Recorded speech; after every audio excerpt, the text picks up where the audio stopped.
Painted painless learning. હવે આગળ વધીએ. માંગ્યા પ્રમાણે ઉત્તર આપો, ત્યાં તમારે અર્થ આપવાના છે. તો નવે નેજા પડવા, તો નવે નેજા પડવાને ખૂબ તકલીફ પડવી એમ કહી શકાય. તો આ વાત થઈ, ખૂબ તકલીફ પડવી. પછી છે કહેવતનો અર્થ આપો, તો તેમાં ઉતાવળે આંબા ન પાકે, તો ઉતાવળે સારું કામ ન થાય. તો આ વાત થઈ કહેવતની, આ રૂઢિપ્રયોગની. તમારે અર્થ આપવાના હતા. પછી છે શબ્દ સમૂહ માટે એક શબ્દ આપો જેનો એક પણ શત્રુ નથી, તે એટલે કે અજાત શત્રુ. તો આનો સાચો જવાબ થશે અજાત શત્રુ. પછી વિરોધી શબ્દ, તો ધરામાં આવી રીતે ક્રોસ કરી અને પછી ગગન, આવી રીતે સાચો જવાબ લખવાનો, એટલે કે ધરા તો ગગન. કર્મણી વાક્યમાં ફેરવો, તો કર્તાનું કર્મણી કરવાનું. વિશ્વરાજથી હસી પડાયું, તો આ જે છે ને એ ઉલટું છે. તો અહીંયા તમારે કર્મણીને કર્તરી વાક્ય કરવાનું છે. કેવું વાક્ય કરવાનું છે? કર્તરી. તો આ જે છે એ પ્રશ્નમાં થોડી ભૂલ છે, અને એની અંદર વિશ્વરાજથી હસી પડાયું એ કર્મણી છે, જ્યારે એનું થશે કર્તરી, વિશ્વરાજ હસી પડ્યો. તો આ જે છે તે ભૂલ છે, તમે આમ લખી શકો. પછી જોઈએ તો કાચ, વાચ કાચ મન નિશ્ચલ રાખે. તો એ જે કાવ્ય પંક્તિમાંથી લઈ લીધું. કાચનો અર્થ, કાચનો અર્થ થાય ચરિત્ર, તો આપણું કેરેક્ટર. તો એ જે છે ચરિત્ર થયું. પછી આવે છે વાક્યમાં તમારે વિશેષણ, નામના અર્થમાં વધારો કરે તેને વિશેષણ કહેવાય. તો હંમેશા નામ શોધો. નામની પહેલાં જે હોય એ વ્યક્તિવાચક નામ હોય, જાતિવાચક નામ હોય, સમૂહવાચક નામ હોય, સંખ્યાવાચક નામ હોય. તો એની પહેલાં જે હોય ને વસ્તુનું નામ, દ્રવ્યવાચક નામ હોય, તો એની પહેલાં જે હોય ને એને કહેવાય. તો અહીંયા છે વ્યક્તિવાચક નામ ગોવિંદ, અને પછી અહીંયા બીજું એક નામ છે દ્રવ્યવાચક ઘી. પછી અહીંયા એક છે જાતિવાચક ગાય. તો આ જે નામ છે તે તમે શોધી લીધા. હવે જુઓ, ગોવિંદને મોકલી ગાયનું 5 શેર ઘી મંગાવ્યું. તો ગોવિંદને મોકલી અને ગાયનું 5 શેર ઘી મંગાવ્યું. તો ઘી જે છે એ કેટલું મંગાવ્યું હતું? તો 5 શેર. તો એ પ્રમાણ દર્શાવતું વિશેષણ છે. તો ઘી જે છે એ નામ છે, દ્રવ્યવાચક, અને તેની અંદર વધારો કરતું આ પ્રમાણ જે છે, માત્રા છે, તે પ્રમાણવાચક થયું. તો માત્રાવાચક કે પ્રમાણવાચક જે છે તે આ વિશેષણ થાય. પછી જે આવે છે તે ક્રિયા વિશેષણ છે. સૌંદર્ય પામતા પહેલાં સુંદર બનવું પડે. તો જુઓ, ક્રિયા હોય એના અર્થમાં વધારો કરે કે કઈ રીતે પદ્ધતિથી ક્રિયા કરવી. તો તેની અંદર સૌંદર્ય પામતા પહેલાં સુંદર બનવું પડે. તો સૌંદર્ય પામતા પહેલાં, તો પામવું એ ક્રિયા છે, અને તેની પહેલાં સુંદર બનવું પડે. તો શું બનવું પડે? તો સુંદર બનવું પડે. સુંદર પણ પહેલાં. તો આ ક્રમ દર્શાવતો પહેલા શબ્દ છે એ આપણો ક્રિયાનો વિશેષણ છે. તો પછી નહીં, સૌંદર્ય પામતા પછી સુંદર ન બનવું પડે, પહેલાં સુંદર બનવું પડે. મનથી સુંદર, ચહેરાથી નહીં, મનથી સુંદર બનવું પડે. તો આ વાત થઈ. હવે આગળ વધીએ તો ગર્ભદીપ શબ્દના ધ્વનિ ઘટકો અને સ્વર વ્યંજન છૂટા પાડવાના હતા. તો એની અંદર તમે જોઈ શકો છો, ગ અડધો અ, ર અડધો, પછી ભ અડધો આવશે અહીંયા, અને અને દ અડધો, દીર્ઘ ઈ અને પ. અને પછી અ નથી લખવાનો, કારણ કે આપણી ગુજરાતી ભાષા હલાંત ભાષા છે, આપણે છેલ્લો અ નથી બોલતા. તો ગર્ભદીપ પદ બોલીએ છીએ, ગર્ભદીપ એમ નથી બોલતા, ગર્ભદીપ. ગોપાલ. તો આવી રીતે અમુક જોડાક્ષરો સિવાય આપણે હંમેશા છેલ્લો અ બોલવાનું ટાળીએ છીએ. નયન, આવી રીતે. બરાબર. પ્રેરક વાક્યમાં કોઈની પ્રેરણાથી ઘોડી મહા મુસીબતે કાંઠે આવી. તો આંબાલાલ પટેલથી મહા મુસીબતે કાંઠે લાવ્યા ઘોડીને. તો જુઓ, અહીંયા ઘોડીને પ્રેરણા આપીને પોતે કાંઠે લાવ્યા એમ. તો પ્રેરણાથી જે થાય તેને આપણે ગણીએ છીએ પ્રેરક વાક્ય. પછી છે છંદ ઓળખાવો. એક હાથથી તો નહીં તાળી પણ પડી શકે, બની શકે કેમ કારીગરી મોટા કામની. તો અહીંયા જે છંદ છે તે છંદનું ઉદાહરણ મનહર છંદ છે. બરાબર. તો આવી રીતે તમે યાદ રાખી શકો મનહર છંદ. તો એક હાથે નહીં તો તાળી પડી શકે, બની શકે કેમ કારીગરી મોટા કામની. તો શબ્દની સંખ્યા તમારે ગણવાની થાય. 1 2 3 4 5 6 7 8 9 10 11 12 13 14 15 ને 16. નીચે 15 હોય તો મનહર છંદ લખવાનું. પહેલાં 16 અને પછી 15 અક્ષર આવે ત્યારે મનહર છંદ આવતો હોય છે. અને અહીંયા જુઓ, લગા હોય ને એટલે શિખરણી મૂકવાનું. આમે આપણે પહેલાં કીધું હતું, કારણ કે 1 2 3 4 ને 5 જે છે ગણ છે. તો 5 13 15 16 અને 17 અક્ષર થાય. અને 17 અક્ષરવાળા 3 છે, મંદાક્રાંતરા, શિખરણી અને પૃથ્વી. તો તેની અંદર જ્યાં છેલ્લે લગા હોય તો તમારે મૂકવાનું શિખરણી. તો આ સાચો જવાબ છે. તો આગળ વધીએ. હવે રૂઢિપ્રયોગો. કંઠે પ્રાણ આવ્યા એટલે કે મૃત્યુનો સમય આવ્યો, અથવા ખૂબ મુશ્કેલી પડી કે તકલીફ. થવી. પછી છે કહેવતનો અર્થ આપો. તો કહેવતનો અર્થમાં આમાં ઓપ્શન નથી પાછા, તો તમારે આ અર્થ યાદ રાખવો પડશે. બાવાના બંને બગડવા, તો એમ થશે બંને તરફ પરિસ્થિતિ ખરાબ થવી. તો આવી રીતે તમે લખી શકો. માણસનું અવર જવર વિનાનું, માણસની કોઈ અવર જવર જ ન હોય. આના માટે બોલી એના કાંઈ, એ કાવ્ય છે ને એમાંથી લેવામાં આવેલો આ શબ્દ સમૂહ છે, અને એના માટે એક શબ્દ વપરાયો છે વિજન. તમે નિર્જન પણ કરી શકો, પણ પાઠ્યપુસ્તકમાંથી છે એટલે આપણે વિજન યાદ રાખવું પડે. પછી છે વિરોધી શબ્દ. અહીંયા વિરોધી શબ્દ જે આપવામાં આવ્યો હતો તે શુષ્ક હતો, અને શુષ્કનો વિરોધી શબ્દ થાય ભીનું, અને જો વધુ શિસ્ત યાદ રાખવું હોય તો આદ્ર. તો આવી રીતે તમે યાદ રાખી શકો છો. નિશિત નિયમિત પ્રાર્થના કરે છે. તો આપણે પ્રાર્થના કરવી એ ક્રિયા છે, અને નિયમિત પ્રાર્થના કરે છે. હવે જ્યારે કર્મણી કરવાનું કીધું તો કર્મનું મહત્વ, તો કર્મ અહીંયા છે પ્રાર્થના કરવી. તો પ્રાર્થના નિશિતથી નિયમિત પ્રાર્થના થાય છે. તો આવી રીતે તમે યાદ રાખી શકો. હું અહીંયા લખી દઉં છું. નિશિતથી નિયમિત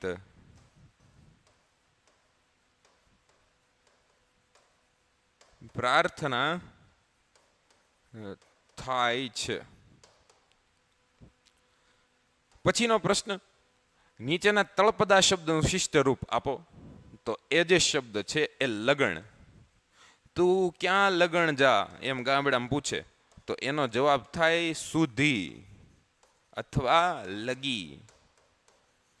તો આવી રીતે તમે સાચા જવાબ જે છે તે આપી શકો છો. પછીનો પ્રશ્ન, વાક્યમાંથી વિશેષણ શોધીને લખો. તો વિશેષણમાં આપણે સમજ્યા હતા કે કોઈ પણ નામના અર્થમાં વધારો કરે તેને વિશેષણ કહેવાય.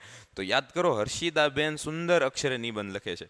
તો અહીંયા અક્ષરો ખરા, પણ કેવા અક્ષરે? સુંદર. તો એના અક્ષરો સુંદર છે, અને તેથી સુંદર જે છે એ એમના અક્ષરનો ગુણ દર્શાવતું, ગુણમાં વધારો કરે છે, અને એટલે આપણે ત્યાં સુંદર લખી શકીએ. આગળનો પ્રશ્ન, ક્રિયાના અર્થમાં વધારો કરે અને ક્રિયા વિશેષણ કહેવાય. તો સુરેશભાઈ કૃતિ સમજાવતા સમજાવતા વ્યાકરણ શીખવે છે. તો વ્યાકરણ શીખવવું એ ક્રિયા છે, અને સમજાવતા સમજાવતા એ ક્રિયાની અંદર વિશેષતાનો ભાવ આપે છે, તેથી તેને આપણે વિશેષણ કહી શકીએ. વિદ્યાર્થી શબ્દમાંથી ધ્વનિ છૂટા પાડો. તો વિદ્યાર્થી આ ખાસ મહત્વનો સવાલ છે. બધા વિદ્યાર્થી વાંચે, આમાં ધ વાંચે, પણ આ ખરેખર ધ નથી.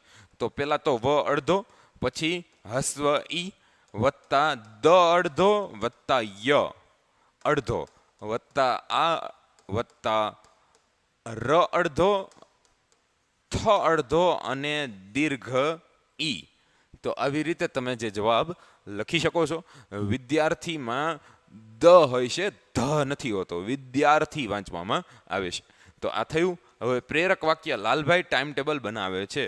તો અહીંયા પ્રેરક વાક્યમાં કોઈને પ્રેરણા આપવાનો ભાવ તમારે લાવવો હોય તો અહીંયા તમે બાલભાઈ બાબુ પાસે ટાઈમ ટેબલ બનાવડાવે છે. તો અહીંયા બાલભાઈ બાબુ પાસે ટાઈમ ટેબલ બનાવડાવે છે. તો અહીંયા પ્રેરણા આપે છે કે તું બનાવ ટાઈમ ટેબલ. તો આ પ્રેરક વાક્ય થયું. હવે પંક્તિમાંથી આપણે છંદ શોધવાનો હતો કે રોમે રોમ ચિત્રા ભાવની. તો અહીંયા જે છે અક્ષરોની સંખ્યા તમારે તપાસવી પડે. તો 2 ને 2 4 ને 2 6 7 8 9 10 11 12 13 14 15 16 ને 17. તો આ શિખરણી, મંદાક્રાંતા અને પૃથ્વીમાંથી એક હશે. તો આ 3 છંદોમાં 17ની સંખ્યા હોય છે. અને તમે જો યાદથી વાંચ્યું હોય તો ગા ગા ગા ગાલ ગા. તો આ જે બંધારણ છે તે મંદાક્રાંતાનું છે. તો આવી રીતે તમે મંદાક્રાંતા છંદને ઓળખી શકો. પછી જુઓ, એક કોયડાની જેમ છંદનો સવાલ પૂછ્યો છે કે જે છંદના પહેલા અને ત્રીજા ચરણમાં 13 માત્રા, અને ચોથા ચરણમાં 11 માત્રા હોય તે છંદનું નામ જણાવો. પહેલા ચરણમાં 13 માત્રા, એટલે કે પહેલી એક લાઈન 13 માત્રાની, પછી બીજી લાઈન તો 11 માત્રાની, પછી આ 13ની અને આ 11ની. તો આવી રીતે 13 13 અને 11 11 હોય એવો છંદ તમારે દર્શાવવાનો હતો. તો યાદ કરો, કરતા જાળ કરોળિયા ભોંય પર પડી જાય, વણતું તેલ તાતણે ઉપર ચડવા જાય. તો આજે છે તે છંદ દોહરો છે. કયો છે? દોહરો છંદ જે છે તેના વિશે વાત આપણને કરવામાં આવી છે. બીજો વિભાગ, 41મો પ્રશ્ન, તમારે એક રૂઢિપ્રયોગનો અર્થ આપવાનો છે. સોનાના હિંડોળે ઝીલવું. તો સોનાના હિંડોળે ઝૂલવું, તો એનો અર્થ એવો થાય કે ખૂબ સુખ સુવિધા હોવી. તો અહીંયા સુખ સુવિધામાં જીવન પસાર કરવું, તો એવો અર્થ થશે. પાકા ઘડે કાંઠા ન ચડે, તો એક વખત સમય વીતા ગયા પછી કેળવણી નકામી છે. તો જુઓ, અમુક વખત વીત્યા પછી નવું કામ ન શીખી શકાય. તો અહીંયા જે અર્થ છે તેની અંદર તમે આ એક અર્થ પણ લખી શકો અને બીજો અર્થ પણ તમે એમ લખી શકો કે સમય વીત્યા પછીની કેળવણી અર્થહીન છે. સમય વીત્યા પછીની કેળવણી અર્થહીન છે, આમ તમે જવાબ પણ લખી શકો છો. તો આ વાત થઈ અર્થની. પછી તો 43મા પ્રશ્નમાં તમને પૂછવામાં આવે છે જોડકું, અને જોડકામાં તમારે જણાવવાનું છે કે પેગડું. તો ઘોડાસવાર જેમાં પગ રાખે છે તે કડું, એને પેગડું કહેવાય. તો એ વાત થઈ ઘોડાસવાર અને જેમાં પગ રાખે, ઘોડાની ઉપર જે શું કહેવાય હોય છે તેની અંદર એક વ્યવસ્થા હોય પગ રાખવાની, એને પેગડું કહેવાય. તો એ વાત થઈ. વિરોધી શબ્દમાં તમારે હંમેશા ક્રોસની નિશાની કરીને લખવું. પરાયું એટલે કે બીજું, કોક તો પોતાનું, તો અહીંયા પોતીકું એવો શબ્દ છે તે તમારો વિરોધી શબ્દ બને. હવે આવ્યા આપણે કર્તરી વાક્યમાં. હવે જુઓ, અહીંયા કર્મણી વાક્ય આપ્યું છે ને કર્તરી કરવાનું છે.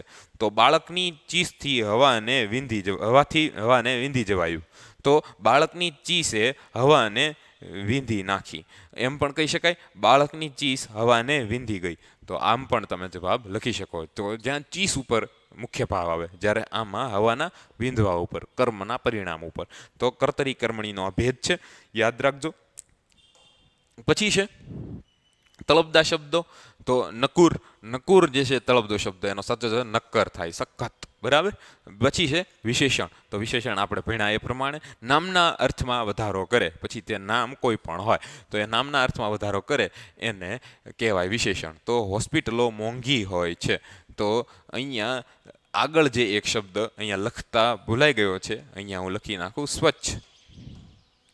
તો સ્વચ્છ હોસ્પિટલો મોંઘી હોય છે. તો આખું વાક્ય આવું થયું. તો અહીંયા હોસ્પિટલની અર્થમાં વધારો કર્યો કે મોંઘી હોય પણ કઈ હોસ્પિટલું, તો એની અંદર જે જવાબ આવે તે સ્વચ્છ જવાબ આવે. તો સ્વચ્છ હોસ્પિટલો જે છે તે મોંઘી હોય છે. હોટલો મોંઘી જ હોય. તો અહીંયા જે છે એ સ્વચ્છ જે ગુણવાચક છે અને તે વિશેષણ પણ છે. ક્રિયાના અર્થમાં વધારો કરે તો એને ક્રિયા વિશેષણ કહેવાય. નર્મદાએ મને હર હંમેશ ઝંકૃત કર્યો છે. તો ઝંકૃત એ ક્રિયા થઈ, ઝંકૃત થવું. અને એ ઝંકૃત કોણ કરે છે અને કેવી રીતે થાય છે, ક્યારે ક્યારે થાય છે, તો અહીંયા રીતિવાચક અને સમયવાચક કહી શકાય એવું હર હંમેશ જે છે એ ઝંકૃત કર્યો છે. તો આ અહીંયા ક્રિયા વિશેષણ છે એ ઝંકૃત કરવાની ક્રિયા હર હંમેશ થાય છે અને તે ક્રમ, રીતિ અથવા તો સમય દર્શાવે છે. તો આ વાત થઈ. હવે આગળ વધીએ. વિજ્ઞપ્તિ શબ્દમાંથી તમારે છૂટા પાડવાના છે સ્વરવ્યંજન. અહીંયા જ્ઞ છે, જ્ઞ એની અંદર જ અડધો, ગ અડધો અને અ હોય, બાકી બધું સામાન્ય છે. વી તો વ અડધો અને હસ્વ ઈ, જ અડધો, ગ અડધો અ, પ અડધો, ત અડધો ઈ. તો અહીંયા બંને હસ્વ છે, નાના ઈ છે અને મોટો ઈ નથી. તો અહીંયા જવાબ તમે આવી રીતે લખી શકો છો. વાક્યનું ભાવે વાક્ય બનાવો. તો ટ્રાફિકના કારણે અમે મોડા પડ્યા, ટ્રાફિકના કારણે અમારાથી મોડું પડાયું. તો ભાવે વાક્યની અંદર જ્યારે ક્રિયા હોય એ અકર્મક હોય.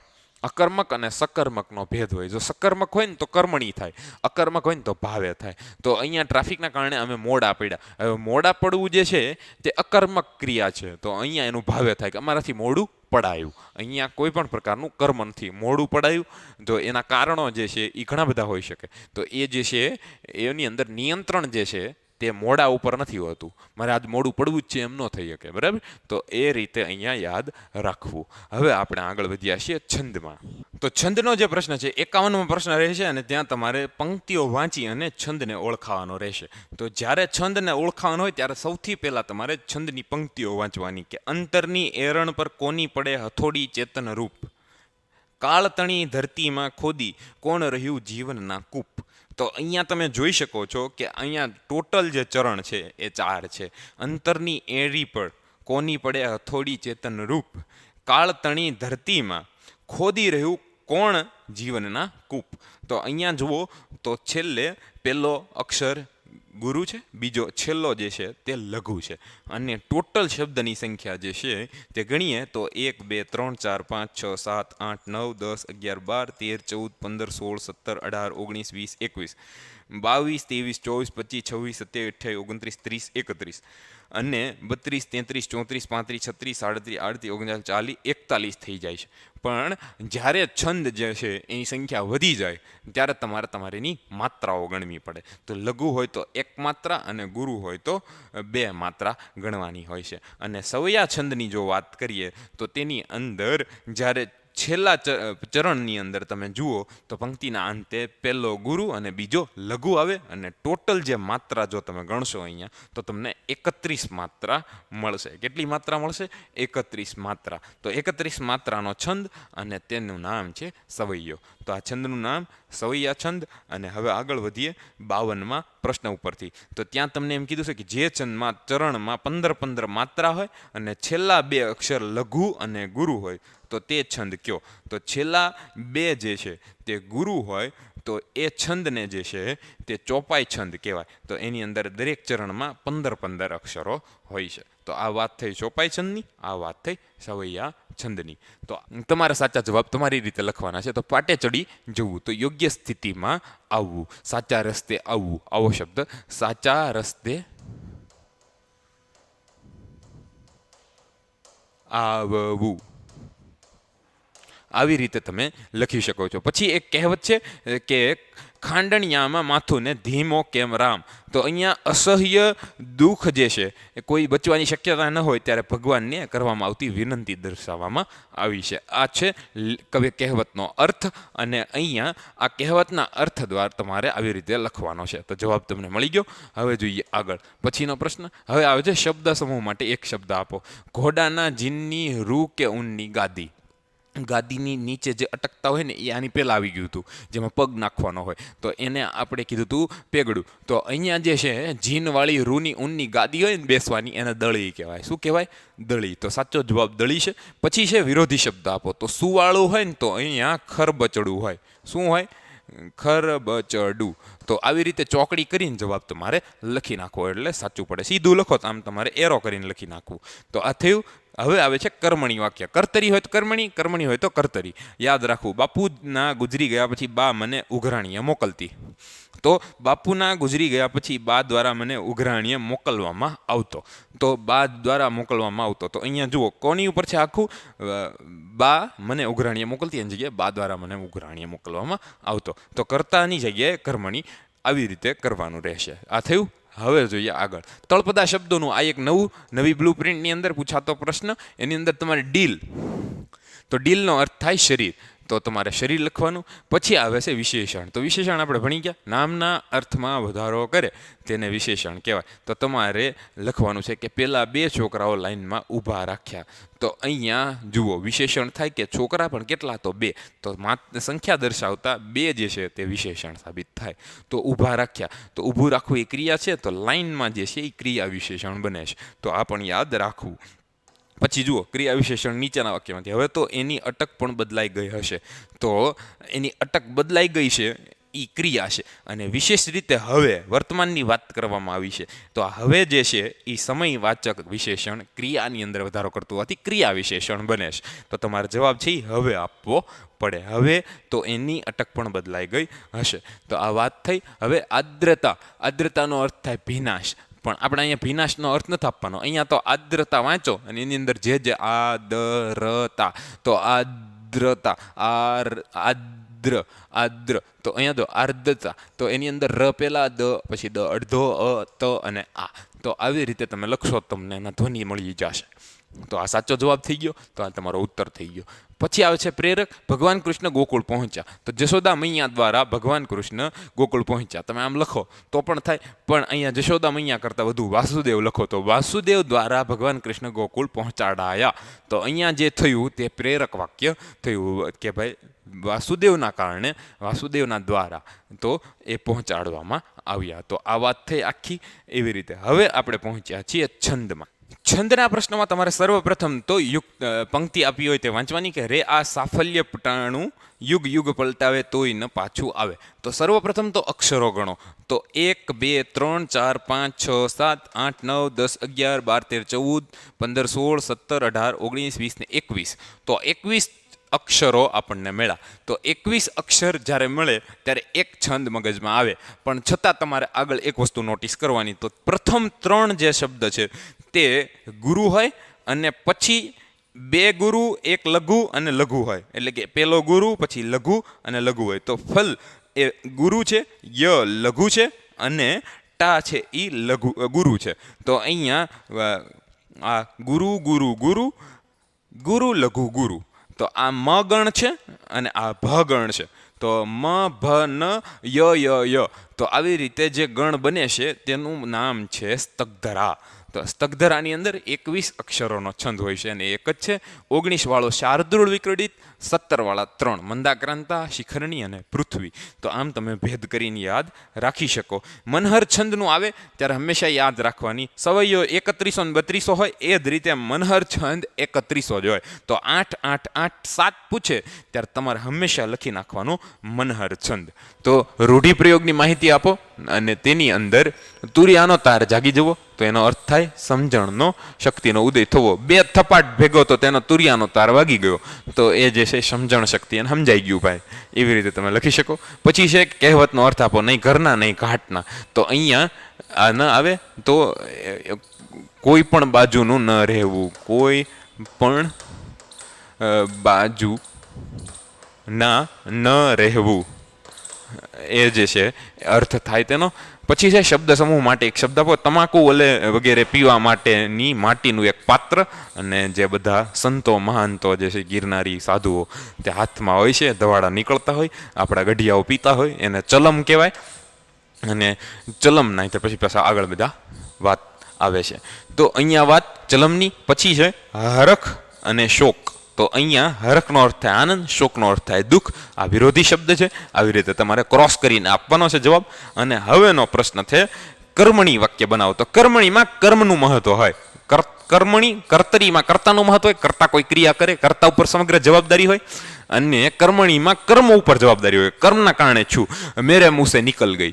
આ યાદ રાખવાનું કે ભાઈ હું બોલવા નહોતો માંગતો પણ એ નીકળી ગયું, એને આવવું હતું એમ, મારો કોઈ કંટ્રોલ નહોતો. તો જ્યાં નિયંત્રણ કર્તા ઉપર હોય ને તો એ કર્તરી, કર્મ ઉપર હોય તો કર્મણી. તો હું એ દિવસોના સપના જોઉં છું. તો અહીંયા મારાથી એ સપનું જોવાય છે, કારણ કે મારે જોવું છે કે ક્યારે મારી પરીક્ષામાં સારામાં સારું રિઝલ્ટ આવે, ક્યારે હું પાસ થઈ જાઉં, મારો ફોટો છાપામાં હોય, પેમ્પલેટમાં હોય, બધા મને અભિનંદનના ફોન કરતા હોય, મને આજે હજી તૈયારી થઈ ગઈ છે એમ, ગાલાના પ્રશ્નપત્ર આમ જોઉં ત્યાં મને જવાબ આમાં દેખાય. તો એ જે છે હું જોઉં છું, કારણ કે મેં નિયંત્રણ મારા ઉપર છે. જ્યારે મારાથી એ સ્વપ્નના દિવસો જોવાય છે કે ક્યારે હું તૈયારી કરું, ક્યારે હું પાસ થાઉં, એ બધા સપના હું જોઉં છું. તો અહીંયા એવી રીતે નહીં, પણ મારાથી એ સ્વપ્ન, મને એ સ્વપ્નો આવે છે એમ, કારણ કે એ મને દેખાડે કે તું આવા બધા સપના દેખાડે છે કે ભાઈ હવે મહેનત કર, તારે આવા બધા સપના મહેનત કરવાનું શીખવે. તો અહીંયા સપના જોવાય છે, મારાથી જોવાય છે એમ. મને ઈચ્છા છે કે નહીં એમ નહીં, પણ એ આવે છે એમ અંદરથી. તો અહીંયા કર્મ જે છે એનો આધાર રાખે. પ્રિન્ટેડ એપ્લિકેશન હજી સુધી ડાઉનલોડ ના કરી હોય તો મિત્રો ડાઉનલોડ કરો. જ્યાં તમને મળે છે દરેક વિષયના લાઈવ લેક્ચર્સમાં તમે પોતાને અનમ્યુટ કરો અને સવાલ પણ પૂછી શકો એવી વ્યવસ્થા છે. સાથે સાથે મળે છે તમને એક્ઝામની બ્લુપ્રિન્ટ, તમારા ડાઉટનું સોલ્યુશન અને ટેસ્ટ સિરીઝ. તો ખરી જ. તો ડાઉનલોડ કરો પ્રિન્ટેડ એપ્લિકેશન પ્લે સ્ટોર પરથી. વધુ માહિતી માટે સંપર્ક કરો. અને જો તમે 11 સાયન્સ કરીને ડૉક્ટર અને એન્જિનિયર બનવા માંગો છો તો તમે એક ડિસ્ક્રિપ્શનની લિંકમાંથી સમત્વ એકેડમીની એક ફોર્મ ભરી શકો છો અને પીડીએફ મળશે તમને. સમત્વ તમારો સંપર્ક કરશે. તો કઈ રીતે જીમેન્સની નીટની એક્ઝામ દેવાય, કેમ 11 સાયન્સ કરાવીને કેમ સાયન્સ ક્ષેત્રમાં આગળ વધાય એની સંપૂર્ણ માહિતી તમને મળશે. આપણે અંતિમ પડાવ આપણા વ્યાકરણ વિભાગનો અને ત્યાં તળપદાનું શિષ્ટ સ્વરૂપ આપવાનું છે. તો ગદરો, તો ગદરાનો અર્થ થાય કાદવ, ગારો. તો ગદરો જે છે એ તળપદો શબ્દ છે ને તેનું તમારે શિષ્ટ રૂપ આપવાનું હતું. તો તમે આવી રીતે આપી શકો. નીચેના વાક્યમાં વિશેષણ શોધો. તો નામના અર્થમાં જે વધારો કરે એને વિશેષણ કહેવાય, ક્રિયાના અર્થમાં વધારો કરે એને ક્રિયા વિશેષણ કહેવાય. તો એ પહેલાં સમજવું પડે કે નામ ક્યાં છે અને ક્રિયા ક્યાં છે. તો ક્રિયા એટલે ક્રિયાપદ પાછું, તો એ યાદ રાખજો. એ નાજુક કન્યાનું નામ મનીષા હતું. તો અહીંયા એ મનીષા જે છે એનું આ જે છે એ વ્યક્તિવાચક નામ છે. મનીષા છે એ વ્યક્તિવાચક નામ છે, જ્યારે એ કન્યા છે એ વ્યક્તિ શું કે એ કન્યા તો જાતિ છે, તો એ જાતિવાચક નામ થયું. તો અહીંયા આ વ્યક્તિવાચક નામ, આ જાતિવાચક નામ અને એના નામમાં વધારો કર્યો. એ કન્યા, પણ કન્યા કેવી? તો કે નાજુક, નમણી. તો નાજુક અને નમણી જે છે તે ગુણવાચક વિશેષણ થયું. તો અહીંયા સાચો જવાબ તમને આપેલો જ છે. પછીનો પ્રશ્ન 47મો, જ્યાં તમારે ક્રિયા વિશેષણ શોધીને બચાવવાનું છે કે એકાએક ફગફગીયો દીવો બુજાઈ ગયો. તો એકાએક રીતિવાચક છે. તો અહીંયા જોઈ શકો છો તમે, એકાએક ફગફગીયો દીવો. દીવો કેવો? તો આ વિશેષણ છે. દીવાનું વિશેષણ ફગફગીયો છે. જ્યારે એ બુજાઈ જવાની પ્રક્રિયા કેવી રીતે થઈ? તો એકાએક થઈ. તો એ રીતિ બતાવે છે, પદ્ધતિ બતાવે છે કે એકાએક, ધીમે ધીમે નહીં એમ. તો એકાએક તેલ પૂરું થાય ને પછી બુજાઈ જાય એમ નહીં, એકાએક બુજાઈ ગયો. તો આ દર્શાવે છે કઈ રીતે તમારે ક્રિયા વિશેષણ જોવાનું.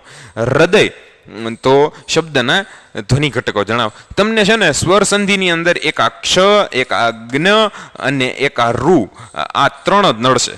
આમ તો શ્રી અથવા શ્ર અને રૂ, આ ત્રણ જ નડશે. તો રૂ કઈ રીતે? તો અહીંયા હૃદય છે ને એને હૃદય વંચાય અને એની અંદર હ અડધો છે, એની સાથે રૂ છે. અને પછી છે દ, પછી અ અને ય, હૃદય અને અ, આવી રીતે. તો આવી રીતે તમે પોતાના જવાબ છે તે લખી શકો છો. સ્વર સંધિ, સ્વર અને વ્યંજન છૂટા પડવું આપણે ધ્વનિ શ્રેણીમાં ભણ્યા હતા. તો એનો જવાબ આવી રીતે આવે. 50મો પ્રશ્ન, પ્રેરક વાક્ય. કુસુમાયુદ્ધ સૂઈ ગયો. તો એનું પ્રેરણાથી દર્શાવવું હોય તો મા દ્વારા કુસુમાયુદ્ધ સુવડાવાયો.